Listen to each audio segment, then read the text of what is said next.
चारधाम यात्रा उत्तराखंड में पर्यटन की रीढ़ मानी जाती है। प्रदेश की अर्थव्यवस्था में इसकी बड़ी हिस्सेदारी है। लेकिन सड़क मार्ग से सफर के दौरान यात्रियों को कई तरीके की दिक्कतों का सामना करना पड़ता है। खासतौर से बारिश के मौसम, भूस्खलन, पहाड़ों से पत्थर टूटकर गिरने की वजह से यात्रियों पर जान और माल का जो खतरा है वो लगातार बना रहता है।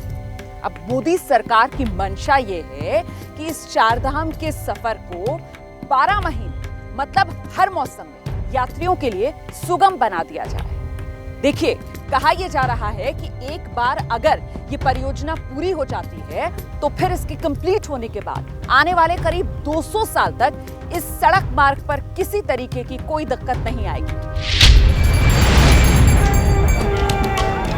3 मई को जब गंगोत्री और यमुनोत्री के पट खुले, श्रद्धालु बड़ी संख्या में यहाँ पहुँचे।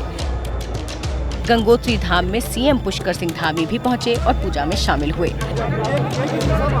कपाट खुलने के बाद सीएम धामी ने सबसे पहले पीएम नरेंद्र मोदी के नाम की पूजा की। मैं मां गंगा से प्रार्थना करूंगा कि हमारा प्रदेश आगे जाए, हिंदुस्तान के श्रेष्ठ राज्यों में से बने और हमारे देश के यशस्वी प्रधानमंत्री नरेंद्र मोदी जी के नेतृत्व में संपूर्ण देश के अंदर, संपूर्ण दुनिया के अंदर जो भारत का मान सम्मान और स्वाभिमान बढ़ रहा है वो लगातार मां गंगा के आशीर्वाद से बढ़ता रहे, उनका नेतृत्व बढ़ता रहे। एबीपी न्यूज संवाददाता मनोज्ञा लोईवाल ने गंगोत्री में मिलने वाली सुविधाओं का जायजा लिया। उन्होंने पाया कि पहले के मुकाबले यहाँ पर अब काफी विकास दिखता है। यहाँ आने वाले श्रद्धालु यहाँ पर मिलने वाली सुविधाओं से काफी खुश दिखे। हर हर गंगे से गुंजायमान है इस समय गंगोत्री, क्योंकि माँ का यानी कि माँ की डोली, गंगा माँ की डोली निकल चुकी है भैरव घाट से और जा रही है गंगोत्री की तरफ। इसकी खासियत यह है कि वर्ष में एक बार जब माँ अपने मायके से लौटती है तब इसी तरह से सजावट के साथ लौटती है। पहले से ज्यादा सुविधाओं के बावजूद अभी भी यात्रा इतनी आसान नहीं है। उत्तराखंड में चारधाम की यात्रा शुरू होने के 2 दिन के अंदर यमुनोत्री धाम जाते हुए एक महिला समेत 4 बुजुर्ग तीर्थयात्रियों की दिल का दौरा पड़ने से मृत्यु हो गई। लोगों की मांग है कि मेडिकल सुविधाएं और रास्ते में आने जाने के दौरान विश्राम की सुविधाओं में और इजाफा होना चाहिए।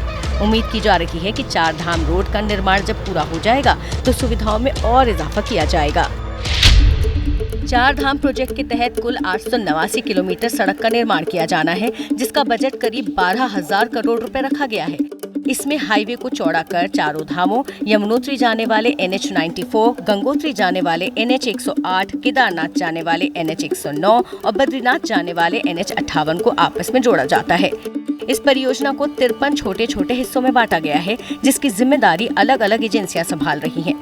इस प्रोजेक्ट के तहत 12 बाईपास, 15 फ्लाईओवर्स, 107 छोटे पुल और 3,889 कल्वेटर्स का निर्माण होना है।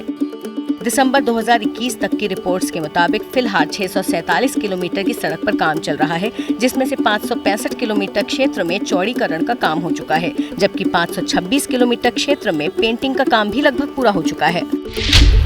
कौन कहता है कि आसमान में सुराख नहीं हो सकता, एक पत्थर तो तबीयत से उछालो यारो। और कौन कहता है कि पहाड़ पर रास्ता नहीं बन सकता, एक सुरंग तो मजबूत बनाओ यारो। कुछ ऐसा ही हुआ है उत्तराखंड में, जिसकी वजह से अब ऑल वेदर रोड बन रही है। केंद्र सरकार की इस मुहिम के जरिए आपको लगातार गंगोत्री, यमुनोत्री, केदारनाथ, बद्रीनाथ और कैलाश मानसरोवर तक का रास्ता मिलेगा। 11,700 करोड़ रुपए खर्च करके जगह जगह पर इस तरह की सुरंग बनाई जा रही है।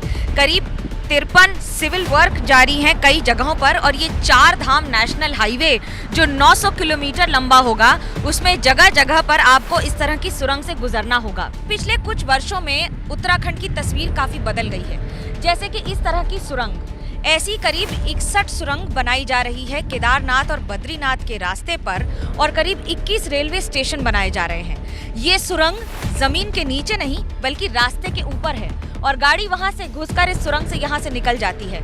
लेकिन पहाड़ का ये नजारा इस बात का सबूत है कि जब भी ऊपर से पत्थर गिरते हैं या भूस्खलन होता है या बारिश की वजह से यहाँ रास्ता बंद हो जाता था जो अब नहीं होता है। यही लोग कहते थे कि पहाड़ों पर सड़कें बनाना आसान नहीं है, इसलिए यहाँ तो ऐसे ही चलना पड़ता है।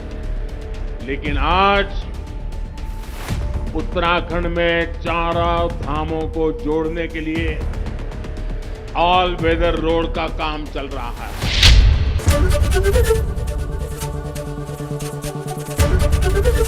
एबीपी न्यूज आपको रखे आगे।